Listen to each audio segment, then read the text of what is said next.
আলী রাদিয়াল্লাহু তাআলা জানতে চাইলেন, ইয়া রাসূলুল্লাহ, এখান থেকে শিক্ষণীয় কি? রাসূল সাল্লাল্লাহু আলাইহি ওয়াসাল্লাম বলেন, শিক্ষণীয় হচ্ছে যে দুনিয়ার কাজ যখন তোমার কাছে আসবে তখন তুমি তোমাকে উদ্বুদ্ধ করবে এটা বলে, এরকম কাজ করার সুযোগ আমার জীবনে আরো বহুবার আসবে। আর দিনের কোনো কাজ যখন তোমার সামনে আসবে বুঝতে হবে তোমার জীবনের এটাই শেষ সুযোগ, এই সময় তোমার জীবনে আর আসবে না। এই আজকের শিক্ষা বৈঠক, এই আজকের কর্মশালা, এটাই আমার শেষ, আমি হয়তো আর পাবো না।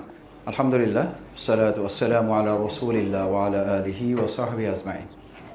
আসসালামু আলাইকুম ওয়া রাহমাতুল্লাহি ওয়া বারাকাতুহু। আল্লাহ সুবহানাহু ওয়া তাআলা আপনাদেরকে কিন্তু এই একই সাথে দুই নিয়ামতে অন্তর্ভুক্ত করেছেন।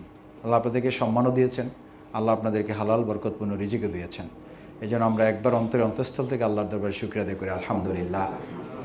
সম্মানিত ভাইয়েরা, দ্বিতীয় কথা হচ্ছে, দেখুন, আমরা যদি নিজেদের প্রতিষ্ঠা করতে চাই, আল্লাহ তাআলা প্রতিষ্ঠার কথা প্রথম আপনার জন্য বলে নেই। আল্লাহ তাআলা প্রথম প্রতিষ্ঠার কথা বলেছেন আকিমুদ্দিন, তোমরা দিন প্রতিষ্ঠা করো, দিন তোমাদেরকে প্রতিষ্ঠিত করে দেবে। গোটা পৃথিবীতে মুসলিম উম্মার কিন্তু সংকট নেই। সংকট আমাদের মর্যাদার না, আমাদের সম্মানের সংকট না, আমাদের সংখ্যারও সংকট না। গোটা বিশ্বে মুসলিম কিন্তু একটা গুরুত্বপূর্ণ জায়গায় আছে। কিন্তু আমাদের মূল অসুবিধাটা কোথায়?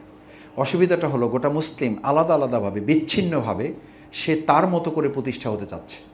অর্থাৎ আমরা ডিভাইসটা চেঞ্জ করে ফেলেছি, থিঙ্কিংটা চেঞ্জ করে ফেলেছি, আমাদের পলিসিটাকে আমরা একটু উল্টে ফেলেছি। আমাদের কথা ছিল আমরা দিন প্রতিষ্ঠার জন্য ব্যস্ত হব, আল্লাহ আমাদেরকে প্রতিষ্ঠিত করে সমৃদ্ধ করবেন। কিন্তু এখন আমি আমাদেরকেই বলতে শুনি, ভাই একটু সময় দেন, প্রতিষ্ঠিত হয়ে নেই, তারপরে কি করা যায় দেখি। একটা বিপ্লবের জন্য থিঙ্কিংটা হচ্ছে এইটুকু ধারণ করা যে আমি দিন প্রতিষ্ঠিত করব, আল্লাহ আমাকে প্রতিষ্ঠিত করার দায়িত্ব তিনি গ্রহণ করবেন এবং ওই প্রতিষ্ঠার মধ্যে আল্লাহ তাআলা মর্যাদা, সম্মান নিহিত করবেন। আমরা প্রায় আয়াতেও তেলাওয়াত করি, অত ইজ্জু মান তাশাউ ওয়া তুযিল্লু মান তাশাউ বিয়াদিকাল খায়র। আপনি যদি এটা বিশ্বাস করেন, ইন্নাকা আলা কুল্লি শাইইন কাদির, আমি যদি এটা বিশ্বাস করি যে আমার সম্মান, মর্যাদা, অপমান, লাঞ্ছনা এটা আল্লাহর হাতে নিবন্ধ, এটা আমার হাতে না, তার মানে আমরা হাত পা ছেড়ে বসে থাকবো? অর্থ তা না। অর্থ হচ্ছে এটা, আমি দিন প্রতিষ্ঠার জন্য প্রেষণ হব, আল্লাহ তাআলা আমাদেরকে প্রতিষ্ঠিত করার দায়িত্ব তিনি গ্রহণ করবেন। দ্বিতীয় ইস্যু হচ্ছে, আমার সমস্ত প্রচেষ্টার কেন্দ্রবিন্দুটা যদি ঠিক না থাকে তাহলে খেলা ভালো হবে, গোল হবে না। এটা কোরআন বলে দিয়েছে, এটা তো জামাতের কথা না, এটা তো এই পেশাজীবী অঙ্গনে চিকিৎসকদের কোনো কথা না, এটা তো আপনাদের আবিষ্কৃত কোনো তথ্য নয়, এটি তো ডাক্তার শফিকুর রহমানের কোনো আলাদা কোনো বক্তব্য নয়, এটা আল্লাহ তাআলা প্রদত্ত বক্তব্য। আমি 3টি টার্গেট নির্ধারণ করে দিয়েছি। ইন্নী জাইলুন ফিল আরদে খলিফা, সে আমার প্রতিনিধিত্ব করবে। আপনাদের তো রিপ্রেজেন্টেটিভ থাকে, মেডিকেল রিপ্রেজেন্টেটিভ আছে না নেই? মেডিকেল রিপ্রেজেন্টেটিভের কাজ কি? এরা কী করে? এরা যদি এই কথা বলে আপনাদের ওখানে গিয়ে, দূর স্যার সময় দিতে পারে না, এই স্যারের পিছনে ক্ষমাখা সময় ব্যয় করে লাভ নেই। যে মাসুদ ভাই কী বলবো বলেন, আমি মাস্টার ডিগ্রি করা একটা লোক, একজন ডাক্তারের কাছে সময় নেই, সময় নিয়ে যাওয়ার পরও তার যে অ্যাটেন্ডেন্ট থাকে সে হলো 8 পাস অথবা 9 পাস অথবা এসএসসি পাস, সে আমারে যে ধমকটা দেয়, কয় যে স্যার খুবই ব্যস্ত, আপনি আসছেন কী জন্য, বসেন, আপনারা আসারও আর টাইম পেলেন না। তখন মনে হয় ব্যাগটাকে সমস্ত ছেড়ে চাকরি বাকরি বাদ দিয়ে চলে যায়। কিন্তু ওই যে মনে করি যে আমার তো রিপ্রেজেন্টেটিভের দায়িত্ব, আমার তো প্রতিনিধিত্ব করার দায়িত্ব, আমার কোম্পানির প্রোডাক্টটা তাকে দিতে হবে। রিপ্রেজেন্টেটিভ তো শুধু ওষুধ কোম্পানির না, আপনি তো ইসলামের এই কোম্পানির রিপ্রেজেন্টেটিভ, আমি তো ইসলাম নামক এই প্রতিষ্ঠানের রিপ্রেজেন্টেটিভ, আমি তো প্রতিনিধিত্ব করছি তার। এখন ওই রিপ্রেজেন্টেটিভ যদি সময় না দেয়, শুধু ওষুধ বিক্রি করতে না পারে, প্রোডাক্ট যদি সে না দিতে পারে, মাস শেষে তার চাকরি থাকে না, কিন্তু আমার চাকরি থাকে কি করে? আমি আল্লাহর প্রতিনিধিত্বের চাকরি থাকে কি করে যে আমি 5 জনকে কর্মী বানাইতে পারলাম না, আমি 5 জনকে নামাজের প্রোডাক্টটা তাকে ধরাইতে পারলাম না, আকিমুদ্দিনের কর্মী তাকে আমি বানাইতে পারলাম না, এই প্রোডাক্ট আমার বৃদ্ধি হলো না, ওখানে ওষুধ বিক্রি করে প্রোডাক্ট দিতে না পারলে তার চাকরি থাকে না, তার প্রমোশন হয় না, তার কমিশন হয় না, যোগ হয় না। কিন্তু আমার চাকরি, আমার প্রমোশন, আমার কমিশন থাকে কি করে? সে ধৈর্যশীল। এই একই কথা আল্লাহ রিপ্রেজেন্টেটিভ যারা প্রতিনিধিত্ব করবে তাদের জন্য বলা আছে, তারা সবরের দিক থেকে সবচেয়ে শক্তিশালী হবে। তারা অন্যের সাথে ঝগড়া করবে না, তর্ক করবে না, মেজাজের খেই হারিয়ে ফেলবে না। তারা একথা বলবে না যে এত চেষ্টা করার পর হইল না, তাহলে আমি এটা ছেড়ে দিলাম। প্রিয়নবী মুহাম্মদুর রাসূলুল্লাহ সাল্লাল্লাহু আলাইহি ওয়াসাল্লাম ইসলামের এই বেসিক দায়িত্ব পালন করতে গিয়ে যখন কিছুটা তার মধ্যে উদ্বেগ, উৎকণ্ঠা তৈরি হয়েছে, আল্লাহ তাআলা সোজা আয়াত নাজিল করেছেন।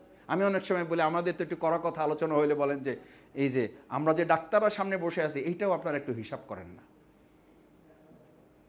আপনি তো ডাক্তার বসে আছেন সামনে, আর আল্লাহ যার সামনে আয়াত নাজিল করতেছেন সে হলো আল্লাহ তাআলার সেই প্রিয় মানুষ যে যার প্রতি ঈমান না আনলে, যাকে আনুগত্য না করলে আল্লাহকে ভালোবাসা হবে না, আল্লাহর আনুগত্য করা হবে না, সেই রাসূল সাল্লাল্লাহু আলাইহি সাল্লামকে আল্লাহ স্মরণ করাচ্ছেন, যদি আমার দেওয়া প্রতিনিধিত্বের ক্ষেত্রে সামান্য এফর করো, সামান্য ডান বাম করো, ওয়াইন কানা কাবুরা আলাইকা ইরাদুহুম জাহিদু ফিল্লাহি হাক্কা জিহাদিহি, তোমার প্রচেষ্টাটা এমন হবে, হাক্কা জিহাদিহির অর্থ হচ্ছে আপনাকে যদি পানির নিচে কেউ চেপে ধরে তাহলে ওখান থেকে মাথা উঠিয়ে অক্সিজেন গ্রহণ করার চেষ্টাটা কেমন, শুধু অক্সিজেন গ্রহণ করার এই প্রচেষ্টাটুকুতে হাত পা বাঁধা অবস্থায় বিছানা সহসে উল্টে পড়ে যাচ্ছে।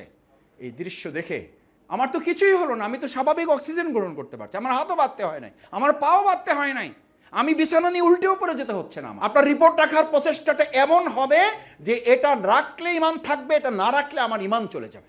আপনার সালাতুল ফজর জামাতের সাথে পড়ার প্রচেষ্টাটা এমন হবে, এই সালাত জামাতে পড়লে ঈমান থাকবে, না হলে ঈমান থাকবে না।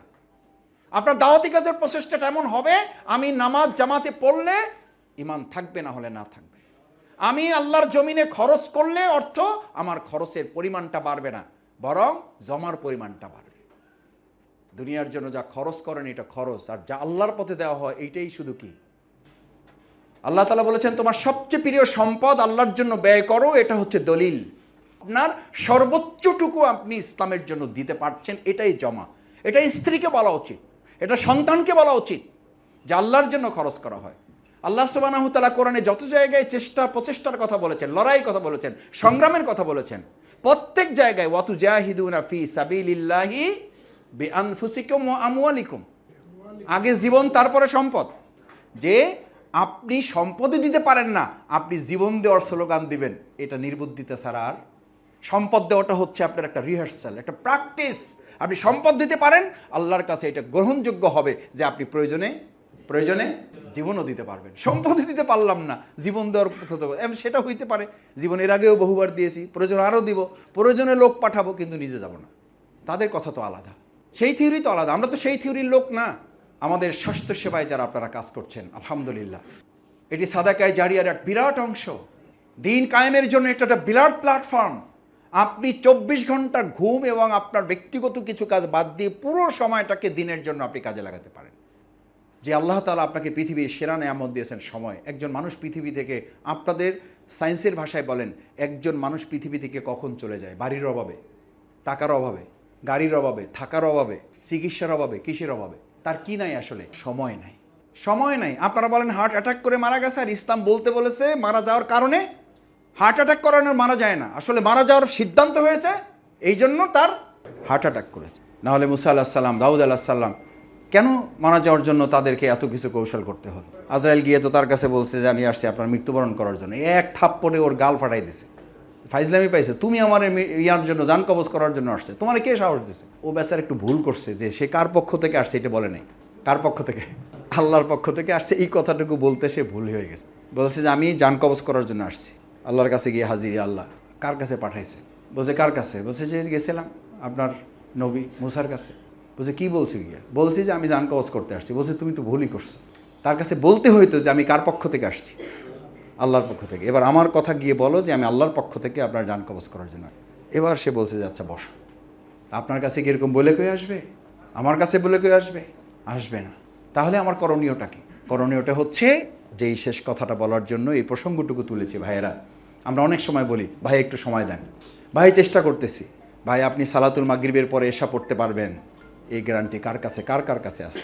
সাধারণ মানুষ এটা বুঝতে না পারলে আপনি তো বুঝতে পারার কথা। কোনো অসুখের দরকার নেই, কোনো অসুস্থতার দরকার নেই। অসুস্থতা এইটুকুই যে তার মৃত্যুর ফায়সালা হয়ে গেছে।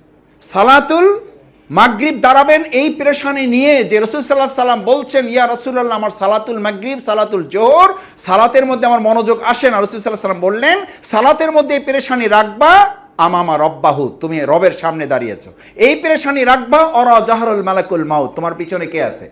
মৃত্যুর ফেরেশতা আছে। এই পেরেশানি নিয়ে সালাতে দাঁড়াবা। বিল ইয়ামিনে জান্নাহ ওয়া বিশিমালে জাহান্নাম, তোমার ডান পাশে জান্নাত, বাম পাশে জাহান্নাম। তুমি পুলসিরাতের উপরে দাঁড়াইছো, তুমি প্ল্যাটফর্মে দাঁড়াও নাই, তুমি জায়নামাজে দাঁড়াও নাই, তুমি মসজিদের ফ্লোরে দাঁড়াও নাই, তুমি দাঁড়াইছো পুলসিরাতের উপরে। সামনে আল্লাহ, পিছনে মালাকুল মউত। শুধু ফায়সালা হবে এটার উপরে, এটার উপরে, তাহতা আকদামিল পুলসিরাত, তোমার পায়ের নিচে পুলসিরাত। বিল ইয়ামিনে জান্নাহ ওয়া বিশিমালে জাহান্নাম, একটু এদিক ওদিক হয়ে যাবে তুমি জাহান্নামে পড়ে যাবে অথবা জান্নাতে পড়ে যাবে।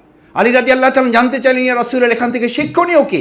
রাসূল সাল্লাল্লাহু আলাইহি ওয়াসাল্লাম বলেন, শিক্ষণীয় হচ্ছে যে দুনিয়ার কাজ যখন তোমার কাছে আসবে তখন তুমি তোমাকে উদ্বুদ্ধ করবে এটা বলে, এরকম কাজ করার সুযোগ আমার জীবনে আরো বহুবার আসবে। আর দিনের কোনো কাজ যখন তোমার সামনে আসবে বুঝতে হবে তোমার জীবনের এটাই শেষ সুযোগ, এই সময় তোমার জীবনে আর আসবে না। এই আজকের শিক্ষা বৈঠক, এই আজকের কর্মশালা, এটাই আমার শেষ, আমি হয়তো আর পাবো না। সেই পেরেশানি নিয়ে যে আব্দুল্লাহ বাজাদাইন রাদিয়াল্লাহু তাআলা এখান থেকে সিদ্ধান্ত নিয়ে উঠে গিয়েছিলেন, বিছানায় ইন্তেকাল করেছেন, আল্লাহ তাআলা তাকে শাহাদাতের মর্যাদা, জীবন্ত শহীদ বলে জিবরাইল আমিনকে পাঠিয়ে রাসূল সাল্লাল্লাহু আলাইহি ওয়াসাল্লামকে জানিয়েছেন, তার নাম শহীদদের তালিকায় লিপিবদ্ধ করো। শহীদদের তালিকায় লিপিবদ্ধ রাসূল সাল্লাল্লাহু আলাইহি ওয়াসাল্লাম সে তার কবরে দাফন করার জন্য জানাজায় অংশগ্রহণ করেছেন। আবু বকর ওমর রাদিয়াল্লাহু তাআলা কবরে নেমেছেন দুপাশে। আমি শুধু সিদ্ধান্ত নেওয়ার অনুভূতিটুকু জাগ্রত করার জন্য এই কথাটুকু বলছি। কবরের দুপাশে, এক পাশে আবু বকর, এক পাশে ওমর। রাসূল সাল্লাল্লাহু আলাইহি ওয়াসাল্লাম বলেন, উঠে আসো। কার প্রতি এত সম্মান? উঠে আসো। রাসূল সাল্লাল্লাহু আলাইহি ওয়াসাল্লাম নিজে কবরে নেমে গেলেন। নেমে গিয়ে আবু বকর ওমরের মতো সাহাবীদেরকে নির্দেশ দিচ্ছেন, আদাবান ইলা আখাকুমা, আদাবান ইলা আখাকুমা, এই ভাইকে নামানোর সময়, এই কফিন রাখার ক্ষেত্রে তোমরা অত্যন্ত যত্নবান হও, আদবের সাথে নামাও। উঠে হাত তুলেন আল্লাহর কাছে, আল্লাহ, মৃত্যুর আগ পর্যন্ত আমি তার প্রতি সন্তুষ্ট ছিলাম, আপনি আল্লাহ তার প্রতি সন্তুষ্ট হয়ে যান। এই কফিন কি জান্নাতি না জাহান্নামী? শুধু জান্নাতি না। আবু বকর ওমর রাদিয়াল্লাহু জানতে চাইলেন, ইয়া রাসূলুল্লাহ, এক তো শহীদ হয় নাই, কোনো আঘাতপ্রাপ্ত না, রক্ত নাই, কিছু নাই, যুদ্ধ করে নাই, ইসলাম কবুল করেছে, নামাজও এক ওয়াক্ত পড়ার সময় পায় নাই, নামাজও এক ওয়াক্ত পড়ার সময় পায় নাই, সেই লোকটা জান্নাতের জন্য আল্লাহ রসুল তার গ্যারান্টি হয়ে গেলেন। আজ এখানে যারা আছেন, আমরা যদি সিদ্ধান্ত নিই, এই ভাইয়েরা সিদ্ধান্ত নিয়ে আজকে বাড়ি ফিরতে চাই, আমরা ইসলামী আন্দোলনে ভূমিকা পালন করার জন্য সর্বোচ্চ প্রচেষ্টার অংশ হিসাবে যাদের শপথ আছে হক আদায় করব, যাদের শপথ নাই হক আদায় করার জন্য শপথের অন্তর্ভুক্ত হব ইনশাআল্লাহ। আল্লাহ আমাদের এই ভাইগুলোর হাত কবুল করুন। আমরা যেন সময়, শ্রম, মেধা, পরামর্শ, সম্পদ দিয়ে আমাদের এই ঢাকা মেডিকেল দক্ষিণকে একটা গুরুত্বপূর্ণ, শক্তিশালী, মজবুত অঙ্গনে পরিণত করতে পারি। আলহামদুলিল্লাহ, আমি অনেক সময় টুকটাক দু একজনের সাথে কথা বলি, অন্য দলের লোকেরা কয় যে মাসুদ ভাই সব তো আপনারা দখল করে নিয়ে গেছেন। আপনাদেরও টুকটাক বলে, আমরা কি পাইছি কি পাই নাই সেইটা পড়ে, কিন্তু আমাদের সম্পর্কে ধারণা হলো সব আপনারা দখল করে, সব তো আপনারা চালাই দিয়েছেন। এলাকা থেকে আসে, কয় যে আমি অমুকের কাছে গেছিলাম, বলছে হবে না, অমুকের কাছে গেছিলাম, হবে না, বলছে যে মাসুদ ভাইয়ের কাছে যান, কারণ দেশ ওমরা চালাইতেছে। আমি মনে করি এটা অসম্ভব ধারণা হইলেও আল্লাহ তাআলা মানুষের মধ্যে এই ভালোবাসা এবং সম্মান তৈরি করে দিয়েছেন। এই নিয়ামতকে আমাদের কাজে লাগাইতে হবে না? হবে না? মানুষের সম্মান বাড়লে, মর্যাদা বাড়লে তার দায়িত্ব বাড়ে না, কমে? আমরা কি দায়িত্ব নেব? ইনশাআল্লাহ আমরা আমাদেরকে তৈরি করব এই দেশ পরিচালনার জন্য যোগ্যতা এবং দক্ষতা, সততার বিচারেও আমরা নিজেদেরকে উত্তীর্ণ করবো ইনশাআল্লাহ। সেই প্রত্যাশা ব্যক্ত করে আবার সবাইকে ধন্যবাদ জানিয়ে, আপনারা কষ্ট করে সময় নিয়েছেন হাতে এবং আমাকে সুযোগ করে দিয়েছেন। আল্লাহ তাআলা আপনাদের উত্তম জাযা দান করুন। ভুল ভ্রান্তি কিছু হয়ে থাকে আল্লাহ মাফ করুন। আসসালামু আলাইকুম।